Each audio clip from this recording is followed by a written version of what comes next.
เนาะทุกคนมื้อนี้ก็จะแม่น EP ที่16ซึ่งมื้อนี้ก็จะแม่นบทเรียนเกี่ยวกับภาษาอังกฤษชั้นม.1 ซึ่งมื้อนี้อาจารย์จะมาอธิบายบทเรียนในบทที่ภาคที่3มา Unit 3 and Lesson 3 ต่อกันสำหรับมื้อนี้ก็จะเป็นหัวข้อที่3เนาะ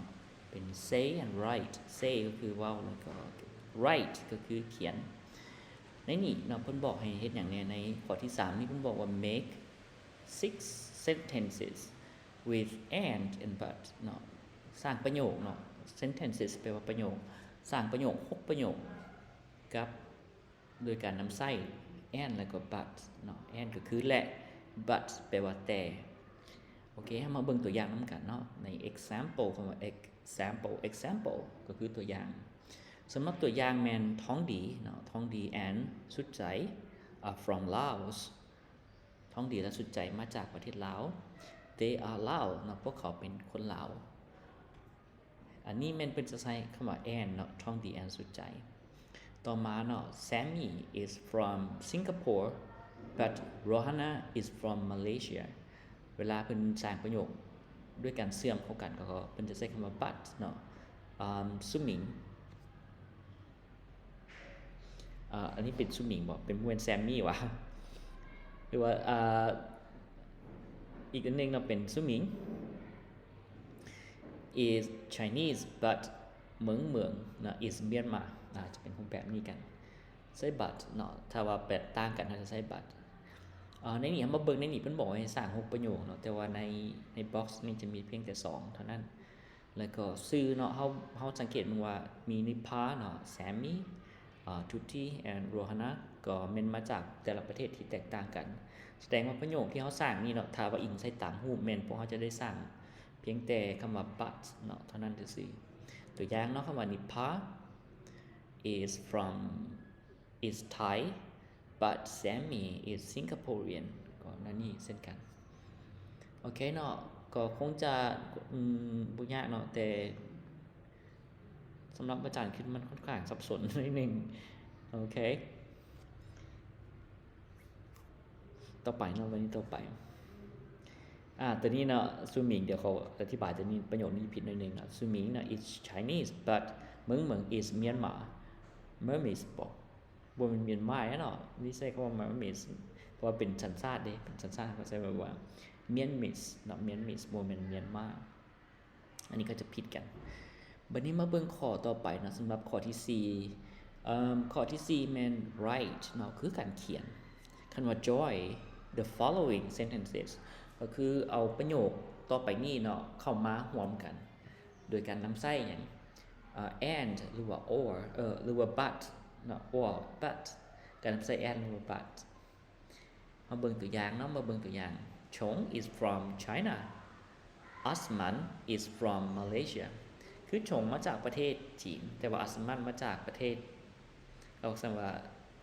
แต่ว่าอัสมันน่ะซั่นว่า but อัสมัน is from Malaysia อยู่ในนี้ต่อมาอัสมัน is from Malaysia Tuti is from Malaysia คือประเทศคือกันเนาะใช้คำว่า and แม่นบ่เวลาเฮาเปลี่ยนเนาะน้องๆเปลี่ยนก็คือเป็นอัสมัน and Tuti เนาะใส่ชื่อก่อนเนาะ and เฮาใส่นี่แต่ว่าเฮามาเปลี่ยน are อยู่นี่are from Malaysia เนาะตัวนี้บัดนี้ประโยคนี้เด้สำหรับประโยคข้อที่1เด้อาจารย์จะลองให้เป็นตัวอย่างมึงเนาะสุดใจเนาะ is Lao Siri is Thai อันนี้เฮาก็เช่นกันก็คือเข้ากันคือสุดใจ is Lao but เนาะ Siri is Thai ประมาณนี้เบิ่งดูว่ามีทั้งหมดจักข้อทั้งหมดอยู่6ข้อเนาะก็ลองไปเปลี่ยนนำกันเบิ่งเนาะ Sammy ก็มีแม่งแน่ Kenma เนาะ Cambodia เป็นชื่อต่างๆของคนในหั่น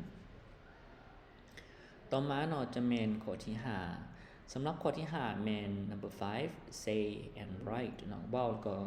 เขียนคือเก่าก็บ่มีหยังหลายในตัวนี้ก็เป็น look at the same example and write look at the example เนาะand write sentences ให้เบิ่งตัวอย่างแล้วก็ให้เขียนประโยคบ่เข้าใจคือกันเนาะ use are and they เนาะ say the sentence in two ways say บ่หรือว่า write อาจารย์บ่เข้าใจในคำสั่งตัวนี้อาจจะแม่น write the sentence in two ways or say the sentence in two ways เนาะอาจารย์บ่แน่ใจคำสั่งบ่จะแจ้งเนาะตัวนี้แต่เดี๋ยวขอมาเบิ่งตัวอย่างก่อนสำหรับตัวอย่างแม่น Sammy Indra เนาะ Singapore แล้วก็ใส่ว่า Sammy and Indra are from Singapore โอเคเนาะเข้าใจได้นะ they are Singaporean two ways ของเขาก็คือ1แม่นมาจากเป็นคนสิงคโปร์สมมุติว่าเป็นคนสัญชาติใดแล้วก็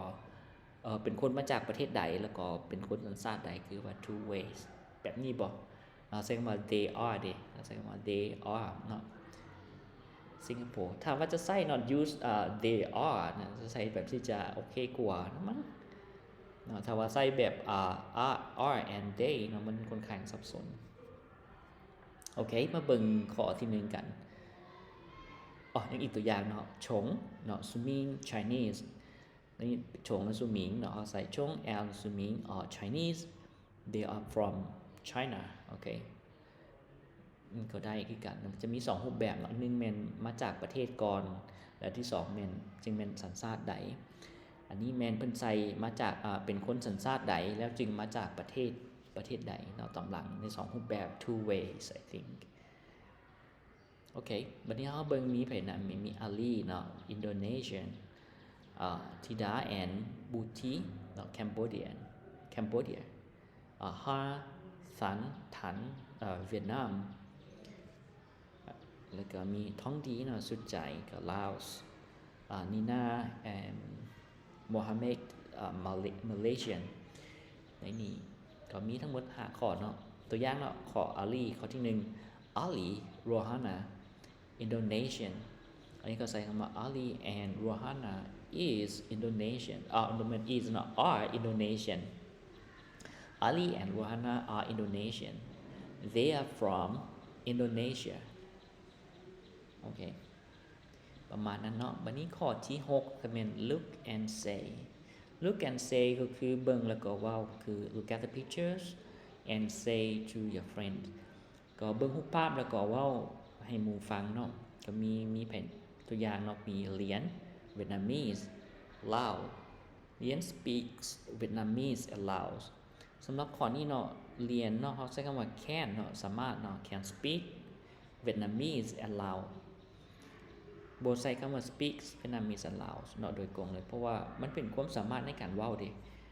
กันว่าเป็นความสามารถเนาะว่าภาษาใดภาษาหนึ่งว่าเป็นความสามารถเฮาจะบ่ใช้ว่าเว้าเนาะภาษาคือแบบเป็นภาษาลาวๆขึ้นไปต่อมาเนาะชงเนาะ Chinese เนาะชงเนาะ can speak Chinese เนาะใช้คำว่า can คือกันเนาะตุตี้คือกันเนาะเป็น Malay กับ English เนาะตุตี้ can speak Malay and English อันนี้เป็น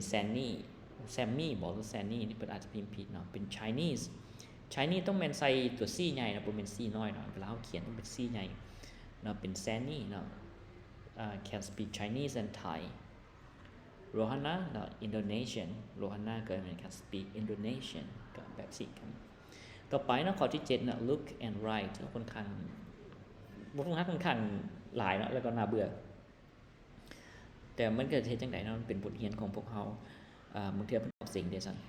look and write and make 5 sentences เนาะสร้าง5ประโยค with can or can't นะนี่อาจจะเพิ่นอาจจะเอาตัวนี้ขึ้นไปเทิงก่อนเนาะ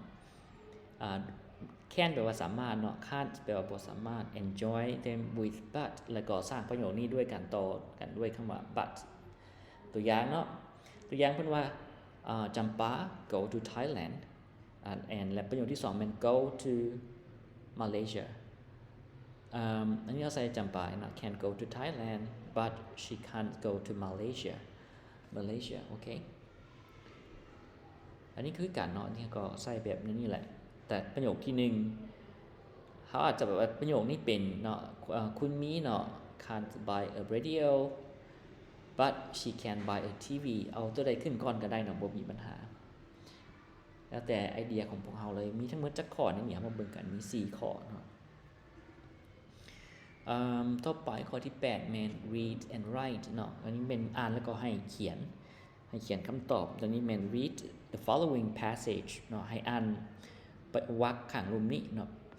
and answer true or false ให้ตอบถูกหรือผิดเนาะถ้าว่าถูกเนาะ write T true for the right answers ให้เขียนคำตอบที่ถูกต้องนะด้วยสัญลักษณ์ของ T and F false for the wrong answer ก็คือถ้าว่าผิดให้มันพวกเขาเขียน F เนาะเพื่อคำตอบสำหรับคำตอบที่ผิดเอามาเบิ่งนำกันเนาะในบทอ่านของพวกเขามนุษย์ธรรม Lao I speak Lao and little English Lian and Sammy are my friends Lian is from Vietnam she is Vietnamese Sammy is from Singapore she is Singaporean Lian and Sammy can speak Lao but they can't speak Chinese โอเคมาเบิ่งบทประโยคนี้ก่อนอาจารย์ให้ข้อสังเกตในบทอ่านบทนี้ก่อนเนาะก็คือมนุษย์ธรรมโอเคถูกเนาะแต่ตอนนี้เขาจะบอก I'm from Laos เนาะบ่แม่น I'm Lao เขาก็ต้องบอกว่ามาจากไสก่อนเพราะว่าค่อยมาจากประเทศลาวเนาะ I can speak อันนี้ใช่ป่ะ I can speak บ่แม่น I speak Lao and a little I can speak เนาะใส่คำว่า can เข้าไปแล้วก็อีกอย่างนึงก็คือ Sammy เนาะเป็นผู้ชายในบทเรื่องของเขาเป็นผู้ชายแต่นี่เพิ่นก็ใช้คำว่า she is Singaporean เนาะเป็นน่าจะเป็น he is Singaporean หลายกว่าโอเคมาเบิ่งคำถามของเขาเนาะคำถามของเขามนุษย์ถาม is Thai อันนี้เขาก็ตอบว่าเป็นไงบ่แม่นเนาะเป็น F มนุษย์ถาม can speak Lao มนุษย์ถามว่าลาวได้บ่ yes เนาะเขาก็ต้องใส่ T เข้าไปในนี้เหรียญ is from Vietnam เหรียญมาจากเวียดนามบ่ถ้าแม่นเขาก็ใส่ T ถ้าบ่แม่นเขาก็ใส่ F เนาะ Sammy is Chinese Sammy เป็นคนจีนแม่นบ่ถ้าแม่นเขาก็ใส่ T ถ้าบ่แม่นเขาก็ใส่ F แล้วก็ Sammy and Lian speak Malay บ่เนาะโอเคเนาะนั่นคือบทเรียนทั้งหมดของเราสำหรับนี้อาจารย์พออธิบายเนาะก็เป็นแนวทางซื่อเนาะสำหรับ EP 16ก็จบเท่านี้เนาะขอบใจถ้ามีคำถามหยังก็อยากถามอาจารย์เนาะก็สามารถถามได้เด้อ